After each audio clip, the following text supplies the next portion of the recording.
Hey, veterans, coming back to you again. It's a Saturday, Yep. So it's the weekend. Should be having a good time.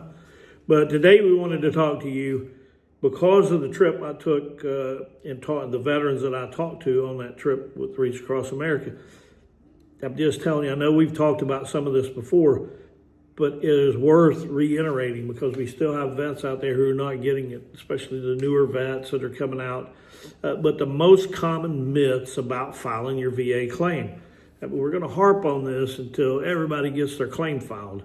So I'm going to let Tim take it off here and talk about myth number one. Listen, this drives me nuts. I'm not throwing your brother-in-law under the bus because he was in the Marine Corps in the 1980s. What I'm telling you is information changes every single year. Yep. If that person knows a piece of information and it is anchored in an event that happened in the 70s, they may not be relevant anymore. And that myth has proliferated and it's damaging our community. I'm telling you that right now. Get the up-to-date information. Myth number one that aggravates the crap out of us is, and we hear it all the time, you gotta be out of the military for years, or you gotta be retired for years. Listen, you should be talking to a veteran service officer upon notification that you have orders that you're getting out of the military, whether retiring or whether getting off active duty. You can file the claim while you're still in uniform. There's no waiting period. The myth number one is no waiting period. Drives us nuts. Number two. If it's not my service records, I can't claim it. Are you kidding me? There's plenty of people, especially these Iraq, Afghanistan guys, that can come in here and tell you that there's a lot of things that happen to you on a battlefield in combat that you can't go run to the clinic or the mass unit or whatever happens to be with you unless you want to die. So I don't care if it's even getting shot. I dealt with a guy who got shot in the head. It was blatantly obvious that he got shot in the head. He got patched up by a combat medic in the field, never went to be seen or anything else. And I'm telling you, buddy statements go a long way. Yes. That's all he needed to do was get a couple of statements from buddies. They don't have to be paragraphs, just a couple of lines. I was with Airman Joe Blow when he got hit, or soldier, whoever, whatever. If somebody witnessed you fall off a truck and twist your ankle or something, that's good enough just because you didn't go get treated for it. Just because you're on leave and you break a leg skiing or something, you can claim that. That's all claimable stuff. So it doesn't have to be in your service records to claim it. That's a myth. All right, well, don't forget to like and subscribe to the video. Hit the notification bell, which is up here, so that you always hear it when we upload videos. Get a notification when we upload videos. All right, listen. This one is actually aggravating because we live in North Texas and we are with people. There's only one exception to this, and I'll cover it in a second. But filing your VA claim does not hurt your job or hurt your security clearance, with one exception.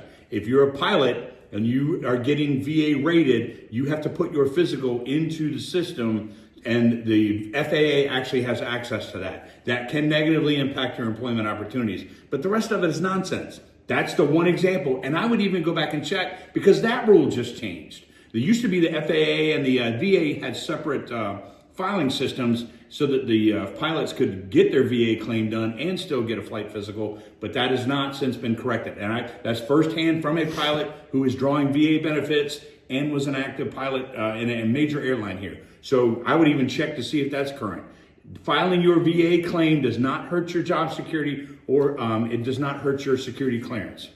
Correct. They're confidential medical benefits. They don't affect employment or promotions or security clearance. It's HIPAA laws apply. Don't believe this myth. It's silly. Yep. Number four, you only get one chance to file. Oh my God. Yeah. Okay. Well, I filed back in 1942 and they said no, so I can't do it again. Wrong. You can file. Things change. Presumptives change for Vietnam. I mean, the PAC Act opened up presumptives for a bunch of people all the way back to Vietnam. So never think that I filed once and now I can't file anymore. I'm done. You can file every day if you decide to do that. I'm just saying you can file more than once. Otherwise, how are you going to file for an upgrade? If you can only file once. You can file over and over and over. So get into a veteran service officer in your area and get in front of them so that they can help you out with this.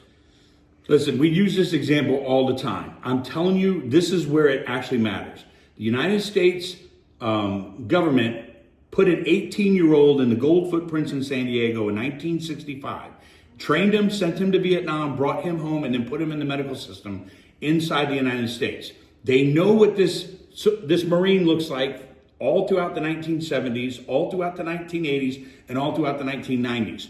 Your condition may progressively get worse, and they have the actuaries who are looking at a guy that was in Vietnam to track it. So he's 100% right. You can continue to put in over and over again because your body's going to deteriorate as a result of coming in contact with Agent Orange or, the burn pits or whatever. So this one drives me nuts. This next one is a killer. It ends conversations abruptly because they do not want to admit they're wrong. VA claims are always denied. That is insanity. It's not insane on its surface. It's insane because that was your experience because you did not do any of the reporting evidence and develop it correctly in your Nexus file. Medical opinions are clear, the claim is properly filed, and the denials are often reflect missing evidence, not ineligibility. That's what you're missing. You actually may qualify for the VA claim. You may actually have done everything correctly up to the point, but then there's a missing piece of evidence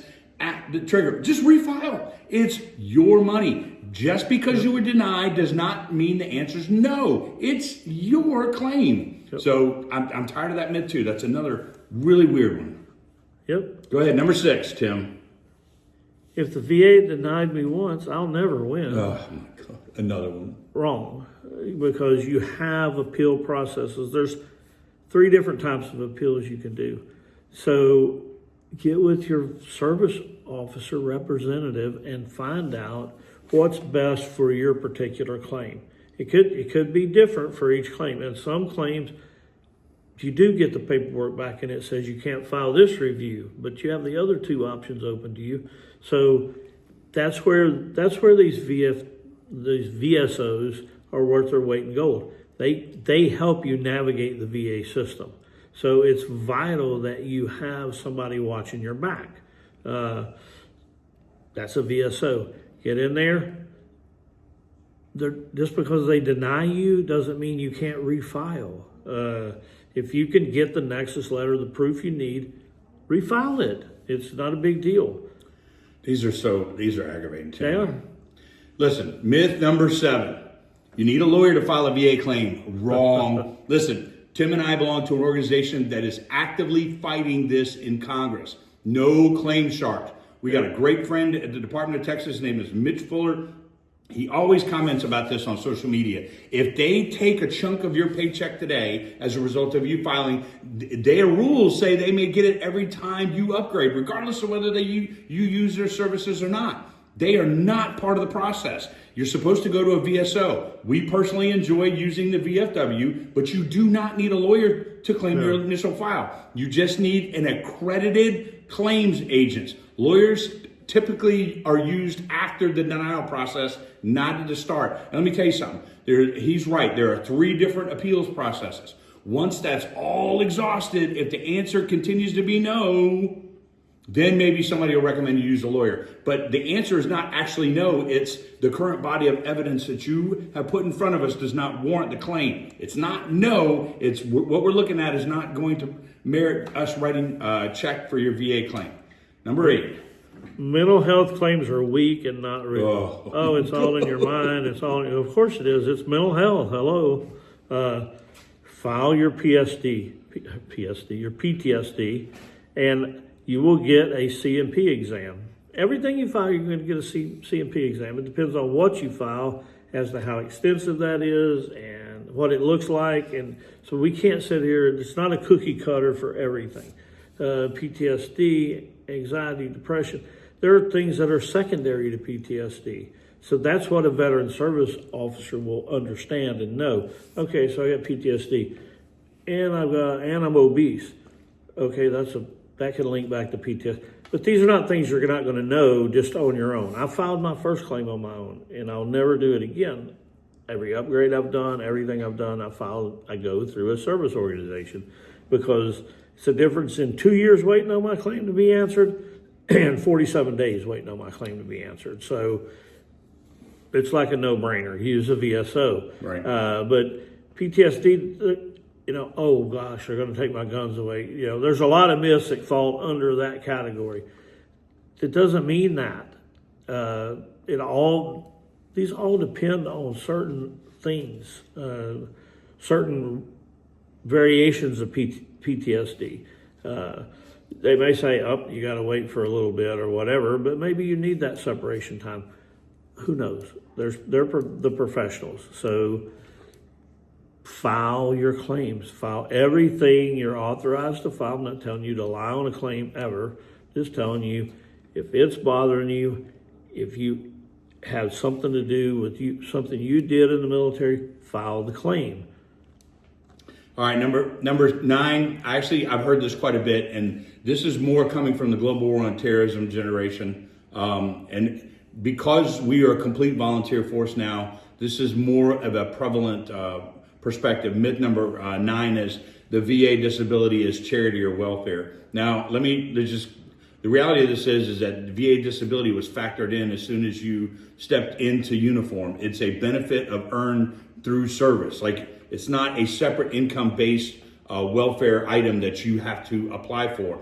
Every single year after you separate in uniform, Veterans Affairs goes to Congress. I think I'm making this number up, dividing the amount of their budget versus how many veterans there are. I think the number is like $23,000. So the VA goes to Congress every year and says, for Tim Middleton, we need $23,000 each. It's not compensation. It was part of the budget of you putting your uniform on. Whether you want to file for your claim or not is on you, but it's not an additional benefit. You're not on welfare doing it. It's yours because you raised your right hand and swore an oath. Correct. So if I didn't deploy or see combat, I can't file. Any veteran that served in the military has the right to file a claim. Correct. That is your right to file a free claim. You should not pay anything to file your claim. If you do it yourself or if you have somebody else do it, shouldn't be paying a dime to do that. Just because you didn't deploy or see combat doesn't mean that you don't have a claim. They're taking out money, just like Tim said, every year and setting it aside for you. If you never claim that money, it's on you. That's on you. The money's sitting there with your name on it. You just have to go claim it. So right. I mean, going back to the combat thing is you have to talk to somebody. If you have from the Army's perspective or the Marine Corps perspective, if you had to go to 29 Palms or NTC to train, going in and out of the Bradley 57,000 times, if you worked right out of high school at a fast food restaurant, you did not have to run in the back of that Bradley 1,500 times to get the training exercise correctly. So your body is shaped and damaged differently than somebody that entered the workforce right out of high school. So it doesn't matter if you deployed, you were trained and shaped differently. That's, again, it's one that we hear quite a bit. All right, this one is just, the headache of this one just is annoying on its surface. Myth number 11 is once you get your rating, it never changes. Could not be further from the truth. Exactly what I told you from the beginning of the video. They know what an 80-year-old man's entire life looks like going all the way back to his service in Vietnam. So your healthcare needs are going to change over the course of your life, and the damage to your body as a result of the military service is also going to change over the course of your life. So you are going to have to go in and constantly get updated, new medical evidence, improving or worsening. Get the exams done so that you can continue to make sure that this becomes a permanent and total thing, or you actually recover. That could be an outcome too. You could actually get better. That is correct. So your rating will change, but you got to do the work on it. So, yep. It's number 12. Filing late means you lose everything. oh my God. Filing late as in I waited too long. There's never any length of time that you waited that's too long. So you're not late. You're just waiting to file. And right. I don't know why you would be waiting to file. For you spouses out there of veterans who have not filed, you should be kicking them in the rear end and getting them out to talk to us or somebody like us at a VFW near you, at least, so that we can get them going and get them in the system and get their claim done. Right. It's on you to do it. It's one of those free things, but you have to do it.